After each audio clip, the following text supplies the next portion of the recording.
안녕하세요. 저는 3학년 강주은영입니다. 이번 시간에는 영상 분야에 대해서 곽풍영 선배님을 모시고 알아보도록 하겠습니다. 안녕하세요, 선생님. 네, 안녕하세요. 네, 선배님, 이제 간략하게 소개를 부탁드립니다. 저는 86회 곽풍영이라고 합니다. 영상과 사진을 하고 있는 일을 하고 있습니다. 네, 그럼 지금부터 질문을 드려보도록 하겠습니다. 네, 이제 영상학과에서 정확히 어떤 것을 배우는지 좀 자세히 알고 싶습니다. 영상학과에서는 촬영과 편집, 기획, 스토리 구성과 영상 제작에 필요한 이론과 실습을 배우게 됩니다. 졸업 작품으로 단편 영화나 실험적인 영화를 만들기도 합니다. 그럼 이제 영상학과에서는 촬영이나 뭐 이론, 실습에 대해 많이 좀 배운다는 것이네요. 네, 네, 그럼 이제 제가 이제 여러 대학교의 교육 과정을 찾아봤는데 여기서 이제 기초 컴퓨터 프로그래밍을 배우도록 하고 있더라고요. 이제 왜 프로그래밍을 배워야 하고 이제 이것이 어디에 사용되는지 궁금합니다. 최근 변화하고 있는 미디어 아트라든지 영상 제작에 필요한 단순한 촬영과 편집 이걸 떠나서 유행하고 있는 미디어 아트 같은 경우를 할 경우에는 사물 인식이라든지 얼굴 인식 다양한 입력 소스를 받아 가지고 이걸 프로그램 들렸다는 거죠 이게 지금. 두 번째 그냥 제가 답변 바로 갈게요. 영, 네, 쉬는 시간 중이니까. 괜찮아요. 갈게요. 이어서 답변 이어서 가겠습니다. 영상 미디어를 활용한 미디어 아트의 경우 설치 작품과 영상으로 표현되지만 미디어 아트의 경우는 컴퓨터 프로그램으로 설계되어집니다. 사물 인식과 안면 인식, 감지 센서와 연결되어서 인식되어지는 내용들을 프로그래밍하여 영상 작품으로 보여주는 인터랙티브한 작업들이 수년 전부터 이루어져 있고 이는 프로그래밍을 통해서 이루어지기 때문에 당연히 프로그래밍 언어를 배워야 할 것 같습니다. 자, 그럼 이제 영상학과에서도 이제 이쪽으로 나가기 위해서는 영상뿐만 아니라 프로그래밍에 대해서도 확실히 배워야 한다는 말씀이시죠? 네, 맞습니다. 네, 그럼 이제 영상학과 졸업 후에 이쪽과 관련된 직업으로 취직하는 경우가 확실히 많은 건가요? 예, 영상 관련된 취업을 하는 경우에는 공중파와 케이블 TV, 방송국에 입사하실 수도 있겠고요. 실질적으로는 현장과 영상을 제작할 수 있는 경우는 크고 작은 프로덕션에 취업해서 하실 수 있습니다. 이제 확실히 영상학과 졸업 후에는 이쪽과 관련된 곳으로 나가는 것 같다는 것이네요. 네, 그렇습니다. 그럼 이제 주로 어떤 회사에 가게 되는지도 궁금합니다. 예전에는 방송국하고 케이블 TV라든지 민영 방송국, 그다음에 방송 외주 제작사, 그다음에 TV CF 같은 홍보 영상을 만드는 독립된 프로덕션에 많이 취업을 했었는데요. 최근은 영상 환경 자체가 인터넷 영향으로 인해서 유튜버라든지 1인 창조 미디어 만드는 회사로도 취업이 될 수 있습니다. 쉽게 말하자면 1인 창업을 기반으로 한 AR이나 VR 관련된 첨단 영상 제작들도 할 수 있겠습니다. 이제 예전과는 달리 이제 TV나 그쪽 방송국만이 아니라 바꿔가는 세대에 따라 유튜브 같은 데에서도 많이 시작한다는 것이네요. 네, 그렇습니다.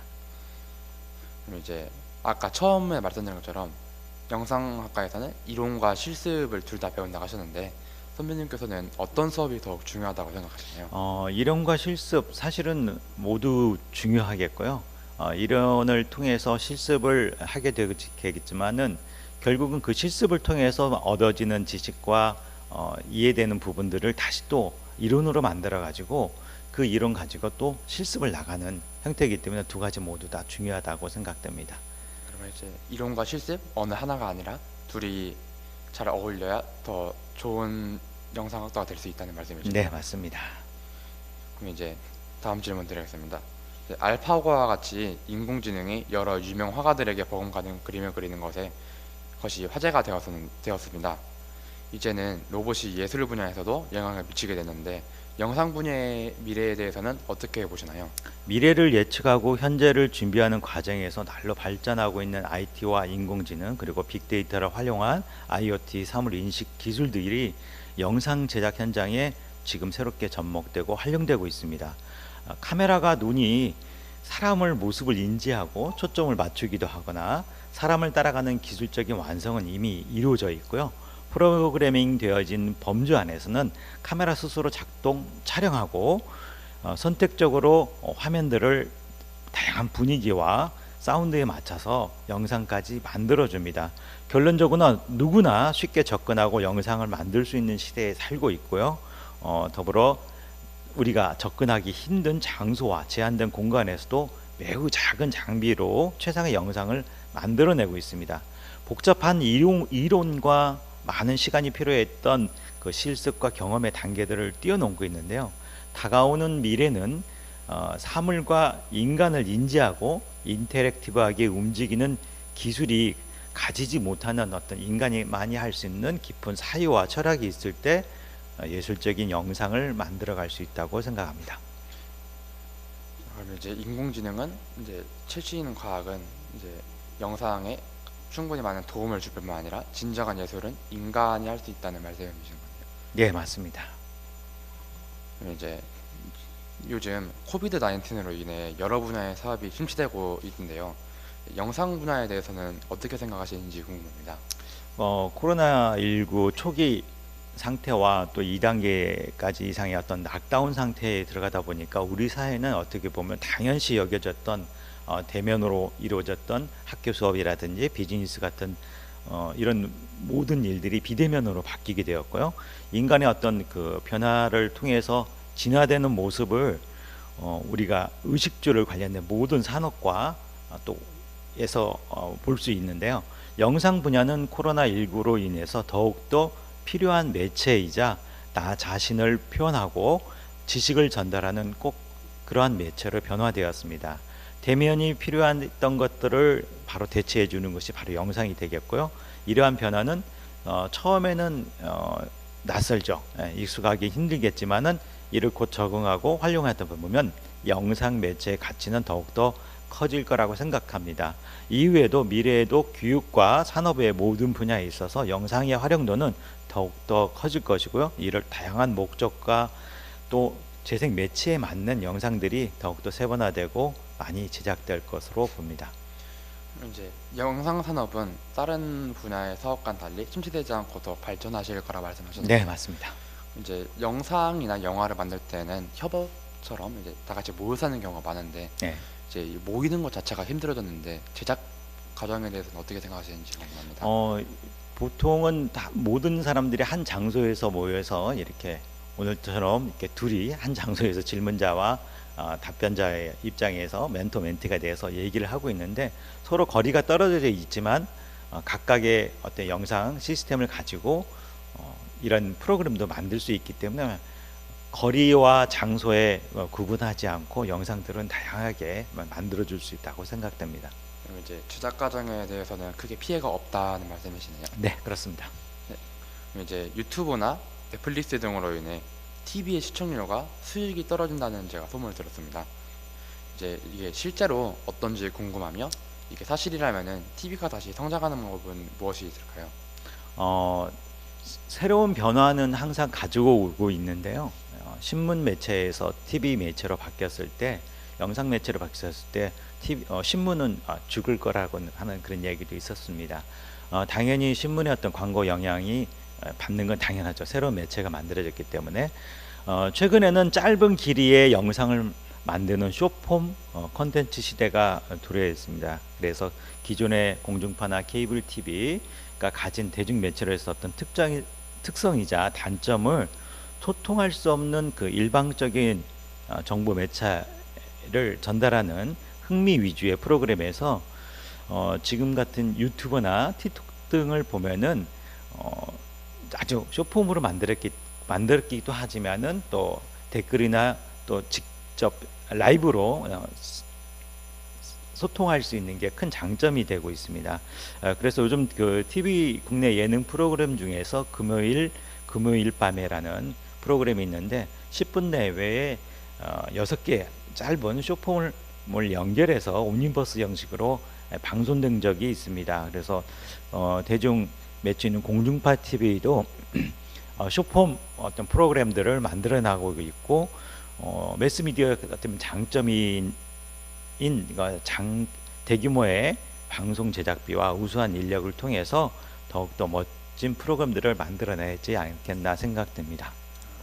그럼 이제 TV에서도 유플릭스나 유튜브나 틱톡 같은 짧은 영상을 주로 이용하거나 더 우수한 인재를 이용해서 발전하는 방법이 있다고 말씀하신 거네요. 네, 맞습니다.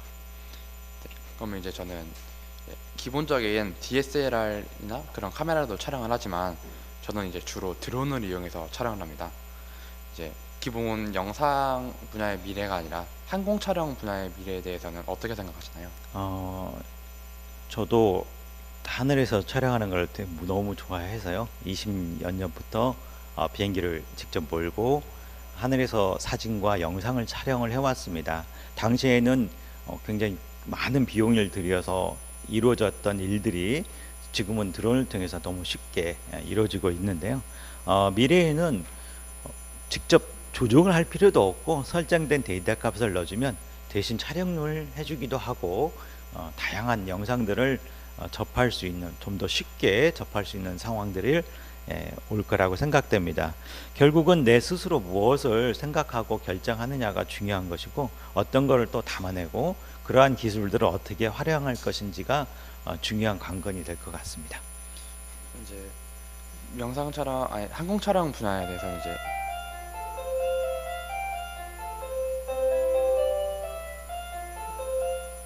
이어서 하면 될까요? 네, 그럼 이제 항공 촬영의 미래에 대해서는 자기 자신의 역량도 굉장히 중요하다는 말씀이신 거네요.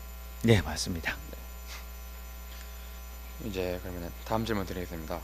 이제 대형 상업 영화는 후원을 받는 방법이나 수익을 창출하는 방법이 우리에게 흔히 알려져 있습니다. 하지만 이와 달리 예술 영화는 그러지 않습니다. 이제 그러면 예술 영화는 후원은 어떤 과정을 통해 받고 수익은 어떻게 창출하는지 그 방법이 궁금합니다. 영화는 크게 상업 영화하고 예술 영화를 나눌 수 있는데요. 전주 국제 영화제가 어떻게 보면 상업 영화보다는 예술 영화에 가까운 영화들이 상영되고 있습니다. 보통은 상영되고 있는 상업 영화의 경우는 대기업의 자본과 투자 회사의 그리고 다양한 펀딩들을 통해서 제작되고 있습니다. 제작된 영화는 극장, 그다음 넷플릭스, 케이블 TV 유료 채널, 그다음에 케이블 TV 무료 채널, 공중파 TV 이러한 순으로 의해서 순차적으로 시장에 보여집니다. 이런 것을 윈도우라고 하는데요. 순차적으로 유료에서 무료로 변화하게 되었고 무료로 갈수록 광고가 붙게 됨으로써 제작비와 수익을 창출하고 있습니다. 그러나 저예산의 독립영화나 예술영화 같은 경우는 대중의 흥행과는 좀 거리가 있게 되겠고요. 내용상 보면 특정인들이 좋아하거나 다소 실험적인 영상으로 일반인이 처음에는 이해하기 힘든 내용들을 담고 있습니다. 그래서 대중에게는 인기는 없지만 충분히 새로운 시도이자 예술적인 가치를 높게 평가하고 있는 영화들이 있습니다. 영화 산업의 발전은 흥행과 재투자를 통해서 양적인 성장을 가져올 수 있지만 영화의 캐릭터와 촬영 장소 등을 상품적인 요소를 탈바꿈하여 부가가치를 더 창출해내기도 합니다. 영화 산업의 발전은 양적인 성장뿐만 아니라 새로운 시도와 세상과 인간을 바라보는 새로운 시각을 영화적 깊은 사유를 통해서 우리 생각으로 바꿀 수 있고 변화줄 수 있는데요. 그러한 점이 바로 예술 영화의 매력이자 필요한 이유가 되겠습니다. 여러분의 선배님 한 분께서는 실제 지금 예술 영화를 오페라를 주제로 한 영화를 만들고 있는데요. 이분이 영화 제작에 필요한 많은 비용과 인적 구성을 하는데 후원이 절대적으로 필요하였습니다. 그래서 영화 상영 초대와 오페라 공연 초대 등을 통해서 제공되는 마지막 영화의 엔딩 크레딧에 후원자 명을 넣기도 해서 영화 제작비를 충당하고 있습니다. 현재. 이제 예술 영화가 이제 필요한 이유와 이제 그 예시 등을 예를 들어주셨는데요. 이제 후원을 받는 과정을 말씀해 주셨지만 이제 수익을 창출하는 방법에 대해서 말씀 안 해주셔가지고 정확히 어떤 방법을 통해서 창출하는지 궁금합니다. 예술 영화로서 수익을 창출하는 방법에는 예술 영화를 주로 다루는 세계적인 영화제들이 있습니다. 이 영화제를 통해서 소개가 되고 그런 시장을 진입을 했을 때 소개를 통해서 방송 매체로도 나갈 수 있겠고요. 일반적인 상업 영화 같은 경우는 빠르게 우리가 TV를 통해서 볼 수 있지만 예술 영화는 우리가 TV 스크린으로 만나기에는 굉장히 시간이 걸립니다. 그래서 그 단계가 좀 길지만은 세계 시장에 자꾸 문을 두드리고 영화 시장에 손을 보임으로써 방송도 나갈 수 있고 후에 차적으로 그 수익을 창출할 수 있는 방법이 있겠습니다. 이제 영화제나 TV를 통해서도 수익을 창출할 수 있다는 말씀이시죠? 네, 맞습니다. 그럼 이제 주변에서 크고 무거운 카메라를 다루려면은 체급이나 체력을 많이 길러야 한다고 들었습니다. 그럼 이제 진짜 실제로도 체급이나 체력이 많이 중요한지 궁금합니다. 전문적인 카메라나 촬영 보조 장비는 사실은 굉장히 크고 무겁습니다. 그러나 최근에 들어서는 작고 초소형의 고해상도의 카메라들이 나와 있기 때문에 보통은 컴팩트한 장비를 많이 활용하기도 합니다. 영상 제작은 실내에서만 하는 게 아니라 산과 들, 해외까지 나가서도 촬영하기 때문에 강인한 체력과 인내력이 필요합니다. 영상 제작은 건설 현장에서 일하는 분들하고 동일한 육체적인 작업입니다. 저는 개인적으로 하체와 허리에 힘을 기를 수 있는 스쿼트나 런지 같은 운동들을 추천해 드리고 싶습니다. 이제 체급이나 체력을 길러야 하는 것이 분명히 맞고 스쿼트나 런지를 통해 허리와 다리 같은 곳을 이제 발전시킬 수 있다는 것이네요. 네, 맞습니다. 이제 마지막으로 저처럼 영상 계열로 나가고 싶은 학생들에게 해주실 조언이나 말씀 또는 충고를 듣고 싶습니다. 네, 영상을 제작하는 일들은 혼자가 아닌 협업을 통해서 가능합니다. 최근 트렌드인 1인 방송 시대나 유튜버 같은 경우 또는 독립영화를 저예산 독립영화를 만든다고 한다 해도 누군가의 도움이 필요합니다. 학교와 직장 그리고 사회생활을 통해서 만날 수 있는 그 인간관계를 매우 중요시하는 것이 좋은 것 같습니다. 영상은 이미지와 소리 그리고 사운드로 이루어지고 있는데요. 한편의 영화나 영상에는 여러 컷의 이미지들이 존재하겠고요. 또 효과음과 배경음악이 있습니다. 단순히 촬영과 편집을 잘해서만 만들어질 수 있는 게 아니라 음악이나 이 시나리오에 대한 해석과 그리고 새로운 시각을 갖는데 크리에이티브한 시선이 필요할 것 같습니다. 영상이나 영화는 회화, 문학, 무용, 사진, 연기, 무대, 음악 등 예술이라 불리울 수 있는 최종적인 집합체입니다. 하나만 알아서 이루어질 수 있는 게 아니기 때문에 역사로부터 시작해서 우리 주변의 삶의 모습을 스토리텔링 할 수 있는 능력과 다양한 관심과 집중력을 가져보고 영상을 통해서 우리 세상을 다시 한번 뒤돌아볼 수 있는 것들을 갖는 게 좋은 것 같습니다. 네, 그럼 이제 지금까지 영상 분야에 대해서 곽부흥영 선배님을 모시고 알아봤습니다. 소중한 시간을 내어주신 선배님 정말 감사합니다. 네, 감사합니다.